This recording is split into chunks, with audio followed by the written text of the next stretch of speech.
देश के लौह पुरुष सरदार वल्लभ भाई पटेल की 150वीं जयंती के उपलक्ष्य में भारत सरकार के युवा कार्यक्रम एवं खेल मंत्रालय ने माय भारत के माध्यम से पूरे देश में विकसित भारत पदयात्राओं का आयोजन प्रारंभ किया है।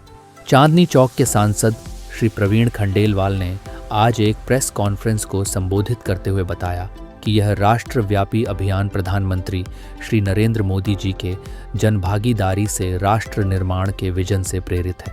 इस पहल का उद्देश्य युवाओं में राष्ट्रीय गौरव, एकता और सामाजिक जिम्मेदारी की भावना को प्रबल करना है।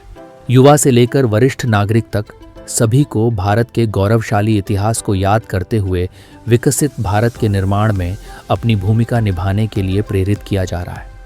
देखिए, पूरा देश प्रधानमंत्री नरेंद्र मोदी जी के नेतृत्व में, उनके मार्गदर्शन में लौह पुरुष सरदार वल्लभ भाई पटेल की 150वीं जयंती मना रहा है।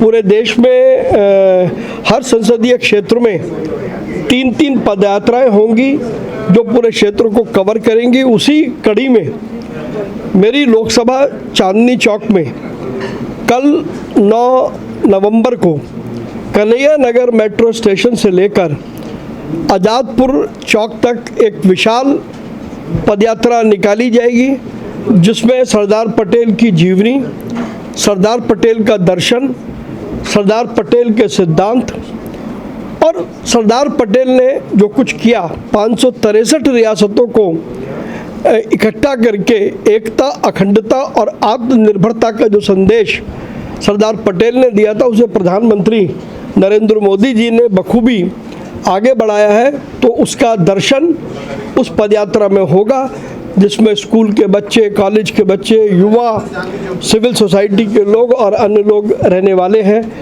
दूसरी पदयात्रा मेरी लोकसभा में 17 नवंबर को होगी, ऐतिहासिक लाल किले से लेकर के आज़ाद मार्केट चौक तक। और तीसरी पदयात्रा 22 नवंबर को शालीमार बाग डीटी मॉल से रानी बाग चौक तक होगी। तीनों पदयात्राओं में सरदार पटेल का जीवन दर्शन दिखाई देगा।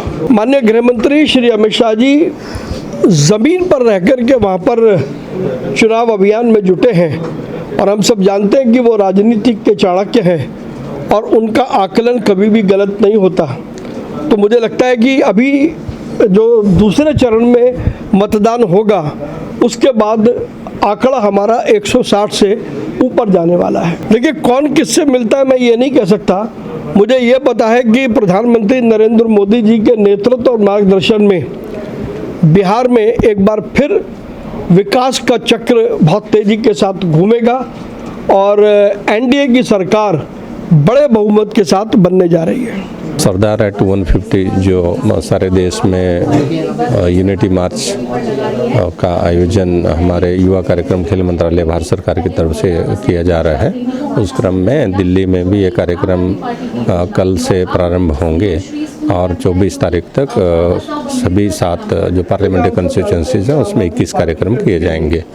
तो ये जो कार्यक्रम है, इसमें हमारे जितने भी हमारे जिला युवा अधिकारी हैं, उपनिदेशक हैं, वो अपने अपने ज़िलों में कंसर्न जो हमारे मेंबर ऑफ पार्लियामेंट्स हैं उनके नेतृत्व में और जो डीएम्स एंड डिस्ट्रिक्ट मजिस्ट्रेट उनके मार्गदर्शन में इन यात्राओं को आयोजित करने जा रहे हैं, जिसमें जहां माय भारत के वॉलंटियर्स पार्टिसिपेट करेंगे, वहीं पे नॉलेज इंस्टीट्यूशन जिसमें स्कूल्स, कॉलेजेस हैं, दूसरे हायर एजुकेशन इंस्टीट्यूशंस हैं, उसके जो युवा प्रतिभागी हैं वो भी भाग लेंगे। मकसद है कि युवाओं को अपने देश की संस्कृति और देश का इतिहास के बारे में जानकारी देना और देश को स्वतंत्र करने के लिए और देश को अखंड भारत बनाने के लिए माननीय सरदार वल्लभ भाई पटेल जी का जो योगदान है वो अविस्मरणीय है। उसके प्रति उनको चेतना जागृत करना, ताकि वो अपने को एक गौरवान्वित नागरिक के रूप में उभारें और 2047 का जो हमारा संकल्प है सरकार का विकसित भारत का, उसको पूर्ण करने में अपना सहयोग दें।